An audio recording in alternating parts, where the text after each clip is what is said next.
स्वागत है friend, EVS समाधान में आपका एक और नई वीडियो के साथ में। और हमारा जो टॉपिक है वह है ज्वाला परीक्षण।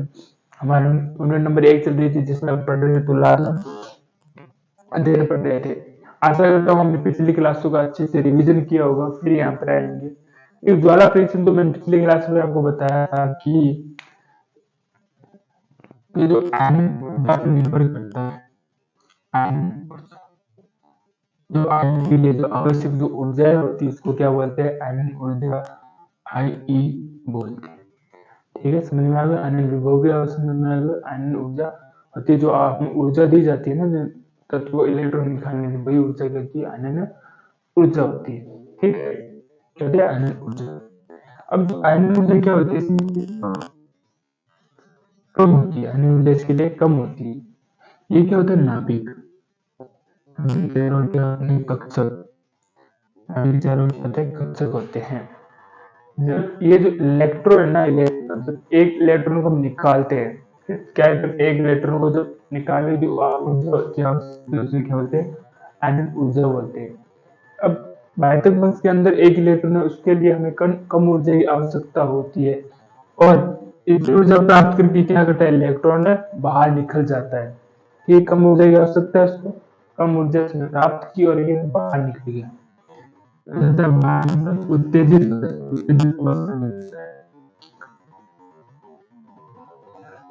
उत्तेजित अवस्था में आ जाता है। उत्तेजित अवस्था में आने के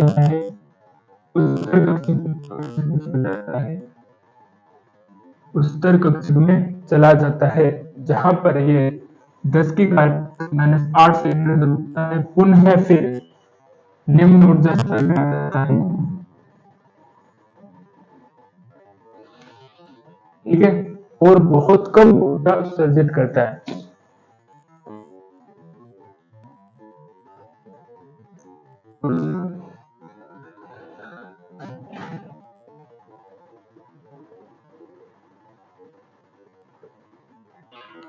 बहुत कम ऊर्जा उत्सर्जित करता है। जब ऊर्जा उत्सर्जित करेगा ना, ये करेगा तरंग दैर्घ्य। जिसकी जो तरंग दैर्घ्य है ना, वो कौन सा? दृश्य प्रकाश प्रकार की होगी। जिससे क्या होगा? ये हमें रंग दर्शाता है। समझे? ये नाभिक है, इसमें बाह्यतम कोश है, ये इलेक्ट्रॉन, इसमें बाह्यतम इलेक्ट्रॉन है। जिसके लिए हमें जो आवश्यक ऊर्जा है इस इलेक्ट्रॉन निकालने की, वही आयनन ऊर्जा होती है। ठीक है, जब इसको ऊर्जा दी जाती है, उत्तेजित हो जाता है। उत्तेजित अवस्था में होकर क्या चला जाता है? उच्चतर कक्षक में चला जाता है। उच्चतर कक्षक जाने के बाद में क्या होता है? वापस से निम्न ऊर्जा स्तर में आता है। निम्न ऊर्जा स्तर, उच्च स्तर में कितना रहता है? 10 की घात -8 से कितना वापस में है? निम्न ऊर्जा स्तर में आ जाता है। ठीक है, और वह तरंग दैर्घ्य जो लैम्डा है, वो आपको ये पता चल गया होगा। हम सेमेस्टर 1 में पढ़ा था तरंग दैर्घ्य क्या होती है। ठीक है, ये दृश्य प्रकाश की प्रकृति की होती है। ठीक है, फिर ये क्या देते हैं हमें? क्रियाशील होते हैं ना, अधिक उत्तेजित होते हैं तो अधिक क्या होते हैं? क्रियाशील होते हैं। अधिक क्रियाशील होने के कारण हमें क्या देते हैं? ज्वाला परीक्षण देते हैं। क्या देते हैं हमें? ज्वाला परीक्षण। क्लियर हो गया होगा आपको टॉपिक। ये ज्वाला परीक्षण किसमें देते हैं?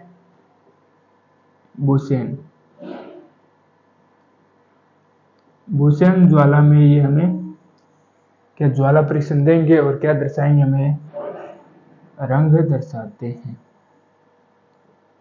ज्वाला हम कौन सी लेते हैं? बुसेन ज्वाला जब आप लोगे तब हमें क्या दर्शाएंगे? ये रंग दर्शाएंगे। ऊर्जा उत्सर्जित करते हैं, वहां पर उसके पास में आप है ना बुसेन ज्वाला जगाइए तो हमें क्या दर्शाए देंगे? ये कलर दर्शाए देते हैं। ठीक है, क्या दर्शाए देते हैं? अब जैसे कोई भी, जैसे ग्रुप 1 है, ग्रुप 2 है, बस समझिए, अच्छे समझते हैं।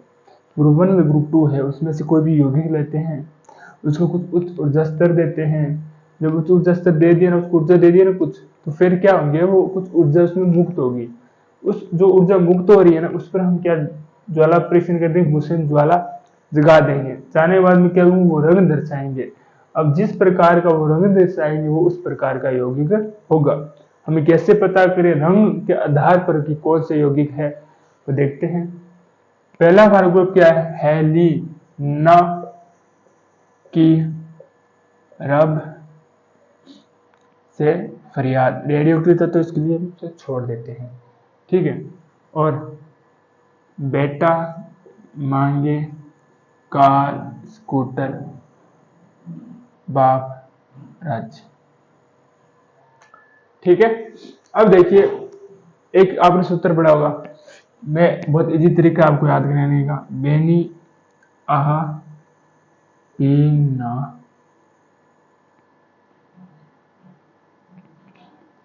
पीना ला।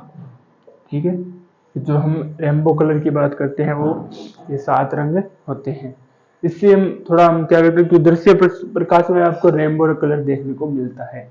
देखिए यहाँ से स्टार्ट कर लीजिए। ठीक है, तो इसमें देखिए पहला ही कलर क्या हो जाता है, लाल मिलता है आपको। कौन सा मिलता है, लाल, वो भी कौन सा होता है, गहरा लाल। ठीक है, दूसरा नीले, इसको छोड़ दीजिए। अगला कौन सा, नारंगी छोड़ दीजिए, अगला पीला। पीला होता है मिलता है जो कौन सा होता है, सुनहरा।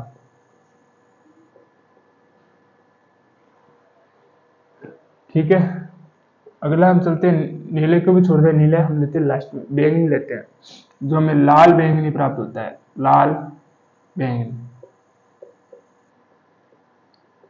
बैंगनी में कैसा प्राप्त होगा हमें, लाल बैंगनी। फिर हमें प्राप्त होता है बैंगनी, फिर आखिरी में हमें प्राप्त क्या होता है, नीला। ठीक है, ये थोड़ा सा प्राप्त होगा हल्का बैंगनी। ओके, अब देखिए ये 2 तत्व है वो कलर नहीं दर्शाते। क्यों नहीं दर्शाते हैं, देखिए ये नाभिक है, ये नाभिक क्या करता है, जो इसके इलेक्ट्रॉन का उसको मजबूती से पकड़े रहता है। क्या करता है, मजबूती से पकड़े रहता है।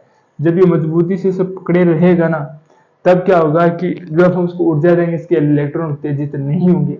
जब उत्तेजित नहीं होंगे तो ये भूषण ज्वाला के अंदर कैसे आपको कलर दर्शाएंगे, नहीं होते। उत्तेजित होते हैं तो बहुत अधिक ऊर्जा दी जाती है, जिस ऊर्जा में भूषण ज्वाला के अंदर आपको कलर नहीं दर्शाएंगे। तो ये 2 तो कलर नहीं होते, या रंगहीन होते हैं। क्या होते हैं, ये दोनों रंगहीन होते हैं। कारण में पता चल गया ना, क्योंकि ये भूषण ज्वाला के अंदर परीक्षण नहीं देंगे। ओके, इन तीनों की बात करते हैं, फिर से वहीं से चलते हैं, हम लाल की तरफ चलते हैं। लाल, ये लाल, ये भी लाल होता है। लाल कौन सा, ईंट के जैसा। ठीक है, ठीक है, लाल होता है। और आयनन ऊर्जा, ठीक है, ये भी क्या होता है, गहरा लाल। ठीक है, और ये होता है हरा, सेम जैसा हरा। ये भी क्या होगा, गहरा। इसको आप अच्छे से नोट कर लीजिए। देखो जो गुण थे वो यहीं पर समाप्त हो जाते हैं। गुण होते हैं टोटल, हम 7 गुणों के बारे में बात की है ग्रुप 1 में। ग्रुप 2 के बाद जो सारे यहाँ पर समाप्त हो जाते हैं, इसको अच्छे से लिखिए। फिर हम चलते हैं केमिकल रिएक्शन अर्थात रासायनिक अभिक्रियाओं के बारे में आगे चलते हैं। जो हमारा टॉपिक कितना है, 8वां हमारा टॉपिक है। पहले टॉपिक के अंदर सब टॉपिक है हमारा 8वां। ठीक है, अच्छे से इसको नोट डाउन कर लीजिए। ठीक है, अब हम जो बात करने वाले हैं वो रासायनिक अभिक्रियाओं की बात करने वाले हैं। रासायनिक अभिक्रियाओं में हम क्या करेंगे, ये ऑक्सीजन के साथ करेंगे, ऑक्सीजन के साथ अभिक्रिया। पहले हम क्या करेंगे, ऑक्सीजन के साथ क्या करेंगे, इनकी अभिक्रियाएं करेंगे। ये बात, अब पहले बात वही बात, इसमें क्या होता है, आयनन ये अभिक्रियाएं क्यों दर्शाती है। मैंने आपको कहा था ये क्या होता है, कम इनका आयनन विभव होता है। आयनन विभव क्या होता है, इनका कम होता है। ठीक है, जब इनका आयनन विभव कम है, एक तो कारण ये है कि ठीक है वे उच्च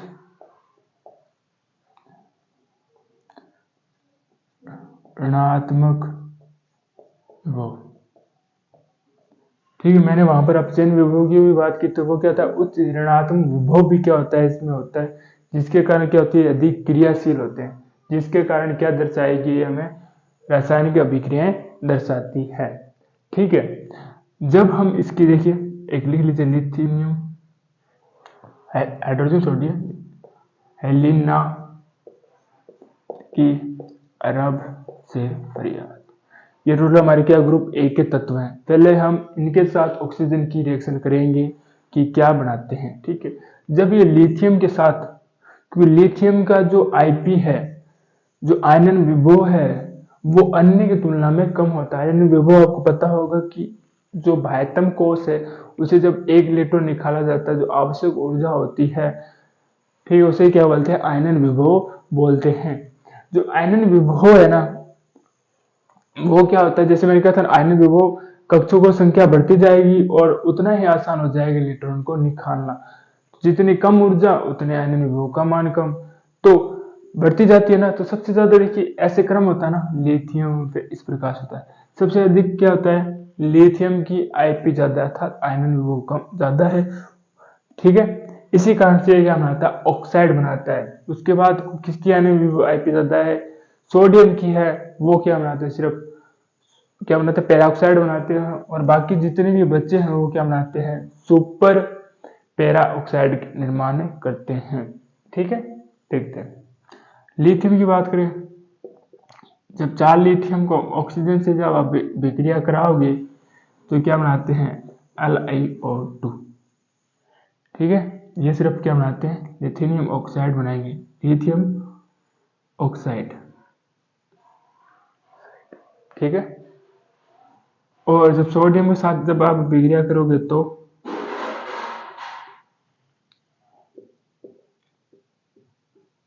यह बनाएंगे para oxide, sodium para oxide, इसका पूरा नाम लिख लेना। ठीक है, और जब अन्य धातु को M से मेटेलिक से शो करते हैं, जब इसकी रिएक्शन आप करोगे तो ये बनाता है MO2।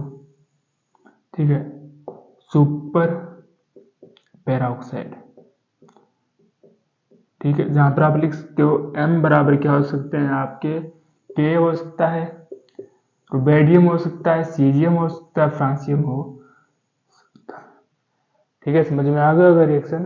ठीक है, कि लिथियम तो ना जिसकी उच्च आईपी के कारण अगर लिखना चाहो तो कारण क्या है, उच्च आईपी। आईपी समझ में आ गया होगा, आयनन विभव। ठीक है, उसके कारण ये। अब दूसरे की बात करें, ग्रुप 2 की बात करते हैं। ग्रुप 2 की बात करते हैं, उसके अंदर भी कुछ तत्व होते हैं। देखिए हम बात करते हैं मैग्नीशियम की।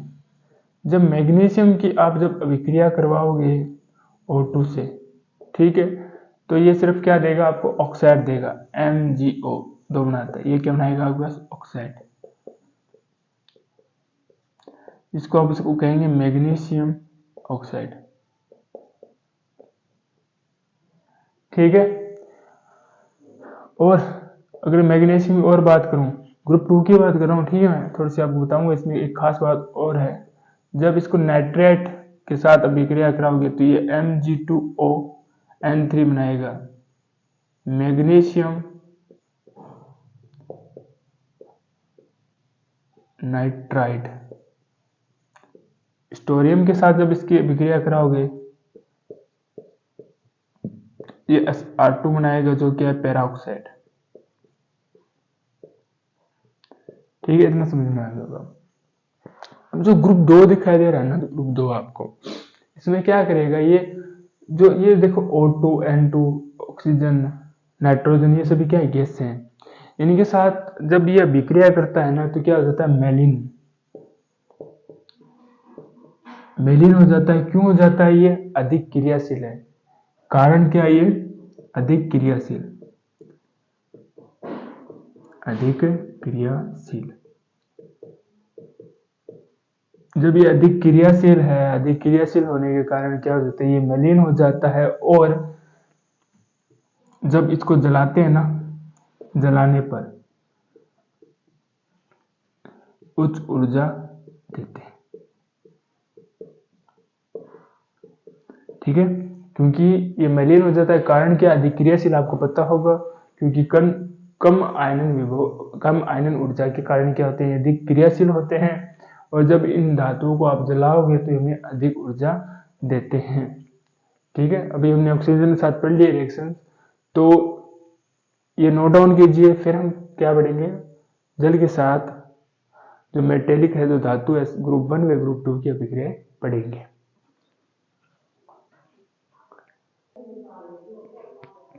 अब हम पढ़ते हैं एस ब्लॉक की जो अभिक्रिया है वो जल के साथ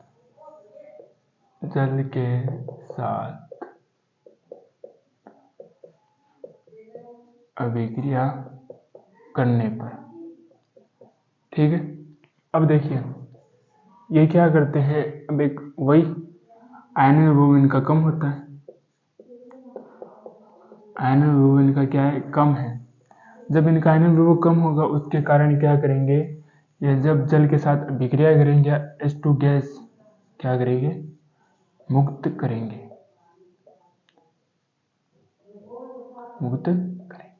कारण आयनन विभव समझ में आ गया। जब इनका आयनन विभव कम होगा तो ये क्या करेंगे, जल के साथ जब अभिक्रिया रिएक्शन करेंगे तो ये क्या करेंगे, H2 गैस मुक्त करेंगे। बार बार नहीं बताना पड़ेगा आपको, आयनन विभव कम होगा इसका तो ये अधिक क्रियाशील होंगे, जल के साथ इसमें अभिक्रिया की और क्या करेंगे, H2 गैस मुक्त करेंगे।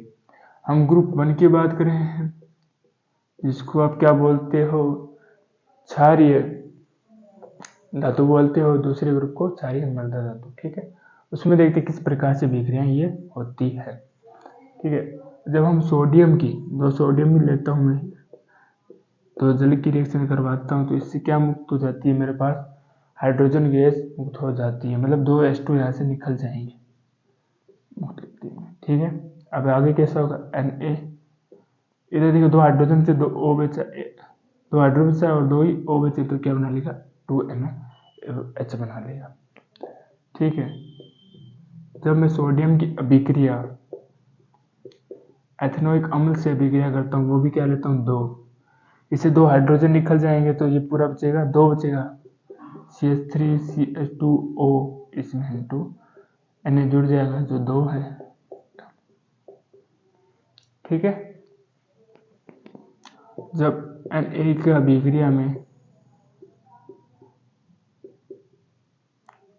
ठीक है, क्या करूँगा, ट्रिपल बॉन्ड है इनके मध्य, यहाँ से भी क्या होगा, H2 निकलेगा, परंतु हाफ H2 निकलेगा। सबसे इंपॉर्टेंट है, यहाँ से क्या निकलेगा, हाफ H2 निकलेगा, और यहाँ से निकल रहा है तो CH3 क्या बन जाएगा, इधर Na, इसकी ये रिएक्शन है, यहाँ पर प्लस ये माइनस को शो करता है। ठीक है, और ग्रुप 2 की बात करूँ तो किस प्रकार से रिएक्शन करेगा, ग्रुप 2 की बात करें तो ये रिएक्शन करेगा कुछ, देखो ग्रुप 2 में बात करता हूँ मैं, क्षारीय मृदा धातु, ग्रुप कौन सा है, दूसरा क्षारीय मृदा धातु। ठीक है, इनकी भी क्या होगी, जो आयनन विभव इनका भी कम होगा, क्या होगा, आयनन विभव कम।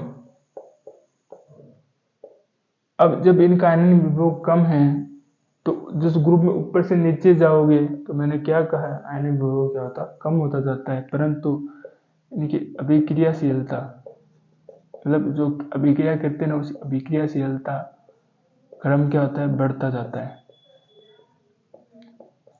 ऊपर से नीचे आने पर।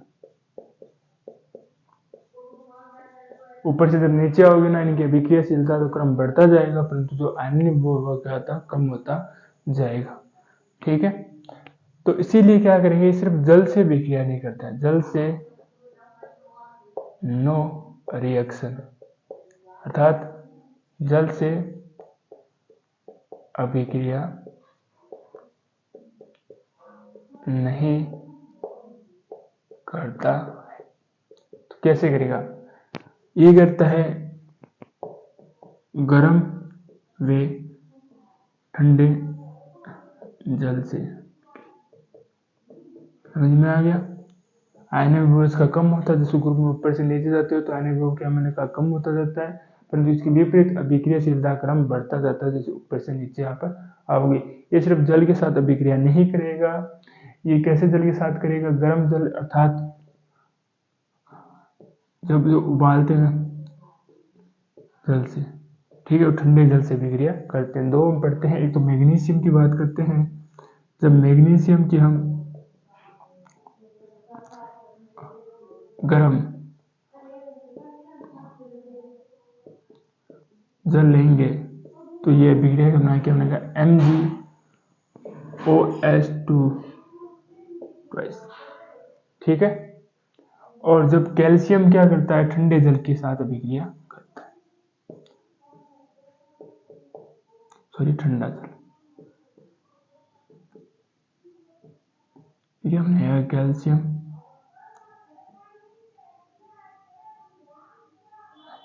कैल्शियम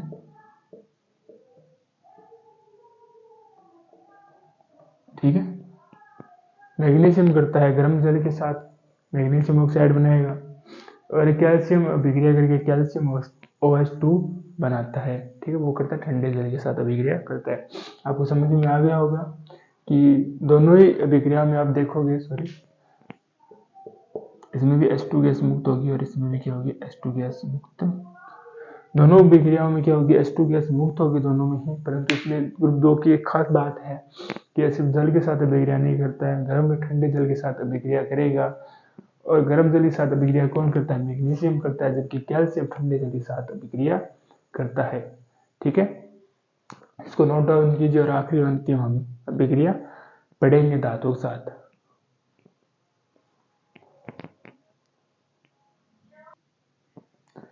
अब हम पढ़ने वाले इसकी तीसरी रिएक्शन अधात्विक यौगिकों के साथ, अधात्विक यौगिकों के साथ अभिक्रिया।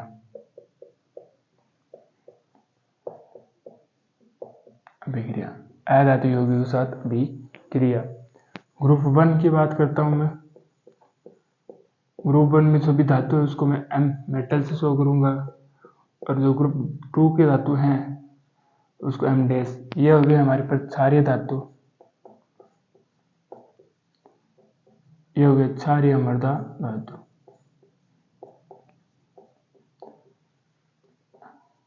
ठीक है। ग्रुप 1 में जो धातु इसको हमसे शो कर दिया मेटल से, क्षारीय मृदा धातु है, क्षारीय धातु सॉरी। ग्रुप 2 के हमने M डैश से मेटल से शो कर दिया है, जो कि क्षारीय मृदा धातु है। जब ये अधातु से जब रिएक्शन करते हैं जैसे H2, तो क्या बनाते हैं, 2MX बनाते हैं, जहां X बराबर आप Cl Br I कुछ भी ले सकते हो, ठीक है। मेटल तो है ही ग्रुप 1 में, ठीक है। दूसरी की बात करें तो जब क्षारीय मृदा धातु किसी अधातु से यौगिक से रिएक्शन करते हैं तो बनाते हैं MX2 बनाते हैं, M डैश X2 बनाते हैं। फिर से सेम यहाँ पर आप कुछ भी ले सकते हैं। समझ में आ गया, कुछ हार्ड नहीं है इसके अंदर, ठीक है।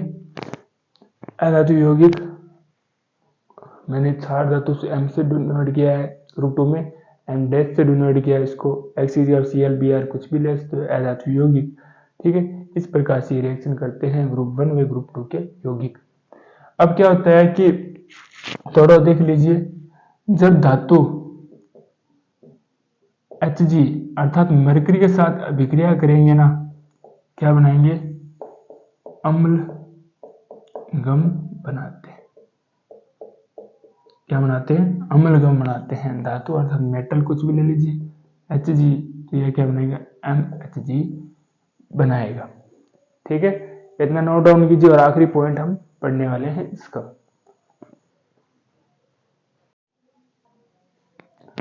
देखिए अब हम पढ़ने वाले हैं कि जब मेटल की जब रिएक्शन आप अमोनिया के साथ जब करवाओगे, जब हम कोई धातु की अभिक्रिया अमोनिया के साथ जब करवाते हैं तब ये क्या करता है, क्या बनाता है, नीला रंग बना देता है। नीला कलर क्यों बनाएगा, कारण क्या है इसका, विलायक योजित इलेक्ट्रॉन होंगे। ऐसे इलेक्ट्रॉन जो विलायक में क्या होंगे, घुलनशील होंगे। विलायक योजित इलेक्ट्रॉन के कारण ये क्या करता है, नीला रंग देता है। इसको हम कहीं धीरे धीरे क्या फेंक देते हैं, इसको रखे रखेंगे, ठीक है। ऐसे ही इसको रखे रखेंगे, जैसे धीरे धीरे रखे रखोगे ना इसको, तब क्या होगा, इससे क्या होगी, जो हाइड्रोजन गैस से मुक्त होगी, हाइड्रोजन गैस क्या होगी, इससे मुक्त होगी, ठीक है। ये बना लेगा MnH2, देखिए हाइड्रोजन गैस मुक्त होने वाली है इससे, और ये प्लस, ये नेगेटिव चार्ज, ठीक है, और प्लस हाइड्रोजन गैस इससे मुक्त हो जाएगी, जिससे क्या हो जाएगा, प्रबल अपचायक विद्युत का सुचालक, विद्युत का सुचालक हो जाएगा, ठीक है, समझ में आ गया। मेटल की जब अब अभिक्रिया हम अमोनिया से करवाते हैं, तब ये क्या करे, इसमें उपस्थित इलेक्ट्रॉन जो विलायक योजित होते हैं, जिसका नीला रंग देते हैं, इसको कई देर आप रखे रखोगे, धीरे धीरे क्या होगा, ये हाइड्रोजन गैस मुक्त करेगा और क्या प्रबल अपचायक विद्युत के सुचालक के रूप में परिवर्तन हो जाएगा, ठीक है। आशा करते हैं आपने आज की क्लास आपको समझ में आएगी। कुछ भी डाउट्स हैं तो कमेंट्स बॉक्स में लिखिए, ठीक है। और आखिरी पहले टॉपिक अंतिम आखिरी टॉपिक रहा नौवा क्षार व क्षारमय धातु तुलना, वो हम नेक्स्ट लेक्चर में करेंगे, और हम अगला अपना नया टॉपिक भी स्टार्ट करेंगे। लगातार रिवीजन करते रहिए, समझते रहिए, ठीक है। धन्यवाद।